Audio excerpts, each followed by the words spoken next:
Hey everyone, welcome back to the channel. My name is Fernando. If you're new here, this is a channel dedicated to the young professional and current students pursuing a degree in STEM.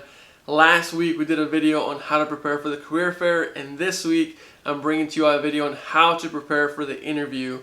Some of the questions that people were asking me during the in the comment section and also reaching out to me on Instagram and LinkedIn were focused on, okay, I did great on the interview or my career fair, so now how do I prepare for the interview? What are the questions that I should be asking? What are the questions I need to prepare for? And so I hope that in this video you can leave away with some tactics and some techniques on things that you can do to better prepare for that interview once you do get it. There are 4 categories that I want you to think about: responsibilities, expectations, opportunities, and company culture. These 4 categories are going to give you a chance to show the interviewer that you've done your homework, and it's also going to give you a chance to make sure that you end up in the right company. The last thing you want to do is just take the job that's offered to you, even though you don't really know if whether or not that company and that job is going to be the best opportunity for you to take on. In the responsibilities column, I want you to ask 3 questions. What am I going to be doing? Who am I going to be working with? And how will my success be quantified? These 3 questions are going to give you a better understanding of what the role really is about. There is a job description that you looked into and you got a better idea for what you were applying for. But during these 3 questions in your interview, you're going to get a better understanding of the people you're going to be interacting with.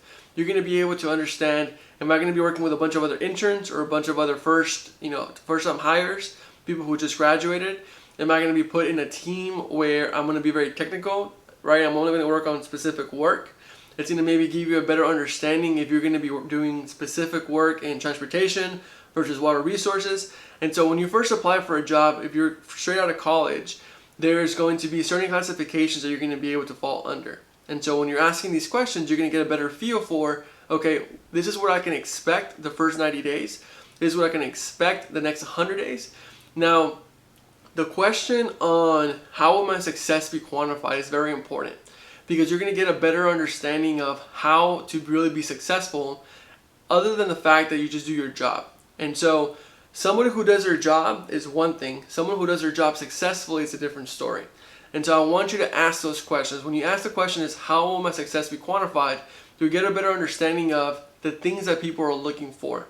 Now, sometimes when you have your first interview, like most companies do, it's more about HR interviewing you, and they're trying to figure out, hey, is this person really who they say they are, and do they fit the company culture? That's kind of what ends up happening the first time. Now, sometimes you'll bring an engineer into the first interview, or in the second round you interview with an engineer, and maybe that question is a little bit more appropriate because you'll be able to better understanding of what they're looking for. But it's important for you to ask the question regardless, because again, if you do get the job, you're going to get a better understanding of how to really hit the floor running and really be able to shine when you first get started. The second category is expectations. The things that come out to me in expectations are your schedule and whether or not you're going to be traveling. During your interview, it's important for you to ask the question about your schedule. Not every single company works 8 to 5 every single day. Some companies require you to work from 7:30 to 5:30 every day. Some companies require you to work Monday through Thursday, 7:30 to 5:30, and half-day Fridays. Some companies expect you to work on weekends or work a bunch of overtime. And so it's important for you to understand what type of lifestyle you want to live. Do you want to work 40 hours, clock in, clock out, you're done? Do you want to work 50 hours, 12-hour days or 10-hour days throughout the week? And so it's important for you to ask that question, because during the expectations, the last thing you want to do, and I know I keep saying like you should not do this and you should not do that, but I really want you to think about these things, because if you were to start working in a company that expects their first graduating the people who just graduated to start working 50-hour weeks every single week for the first year, and that's not the life you want to live, then you're going to end up calling it quits 6 months in, or you're going to just be bitter your whole first year of your career. And so it's important for you to really understand that expectation of you, because if you're going to be asked to travel a bunch and you're the type of person that doesn't like to fly a lot, right? And so it's important for you to really understand the expectations they're going to ask of you, because now you'll be able to say, you know what, even though this job sounds like a lot of great opportunities, it's not what I wanted, and so I'm going to have to walk away. But if you don't ask those questions, you're going to assume that whatever your friends told you, it's going to be this particular job. So again, that's another area for you to ask questions on. And the third category is opportunities. If you're an intern, I want you to ask the question, will this be able to transfer over to a full-time position if I do X, Y, Z? Now this question is important because you'll be able to better understand how they do full-time position offers. Are you going to have to go through this internship program and then find them again another interview process and then go into a full-time position? Or if you do a really good job doing this internship opportunity, are they going to give you an offer after the internship, or are you going to have to wait a few months? And so it's cool for you to be able to ask these questions now, because you'll have a different expectation, you'll have a different idea in your head of, if I go through this program, I know that when I finish this program come May, June, or whatever it is, that you're going to potentially start your school year again with a full-time position offer. So it's again important for you to ask that question. Now, if you're a person looking for an opportunity in your post-graduation, this is going to be your first job after you graduate, I want you to ask the question like, what are the opportunities for you to grow in your career? Sometimes some companies, what they do is they have a system where it's engineer 1, engineer 2, engineer 3, and then you get your license and you become something else. Or you go management versus technical. And so it's important for you to ask those questions because you want to be able to know, what does my career look like for the next 3 to 5 years? I know you're still interviewing, you're still trying to figure out things out, whether or not this is a company for you. But again, this is a commitment that you're making to a company for the next X number of years.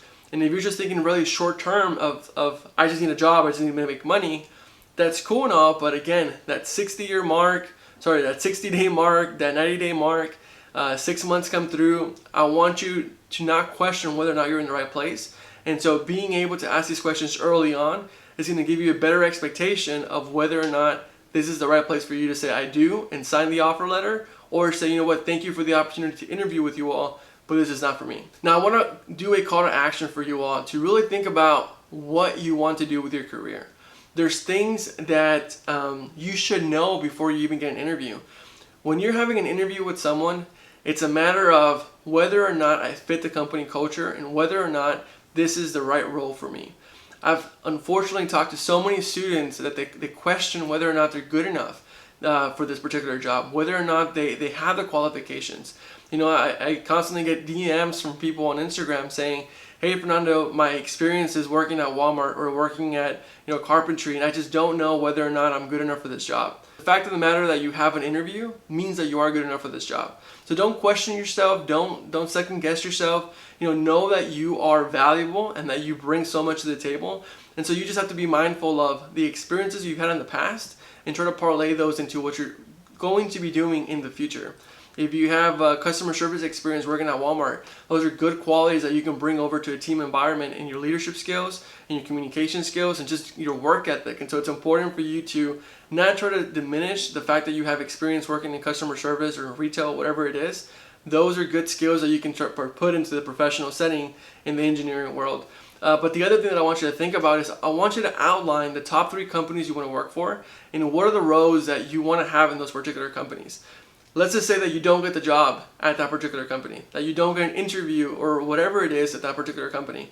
But having an outline of what you want to do and what companies you want to work for and having conversations with people in your network is going to give them an opportunity to be able to understand what you want to do with your career. Because who knows, maybe you say you want to work at, Boeing, and there's a sub-consultant or a company that works directly with Boeing. Maybe when I make a connection with them, I can think of you and tell them, hey, you know what? Instead of applying for Boeing, maybe you apply for this other company. But I will never be able to give you that information or that advice if I don't know that you had aspirations to work as an engineer in Boeing. And so it's important for you to, again, have an understanding of what you want to do and where you want to go, because that's going to be able to help you take the next steps in your career. I hope that you guys are taking advantage of these videos, that you're taking some good notes. If you guys are enjoying these videos, please make sure to leave a like. Make sure you leave a comment. I want to be able to interact with you all. Leaving a like is very important for me to be able to grow this channel. So please, if you are enjoying them, give me some support and share these videos with your network. And I will talk to you all in the next video. Take care. Peace.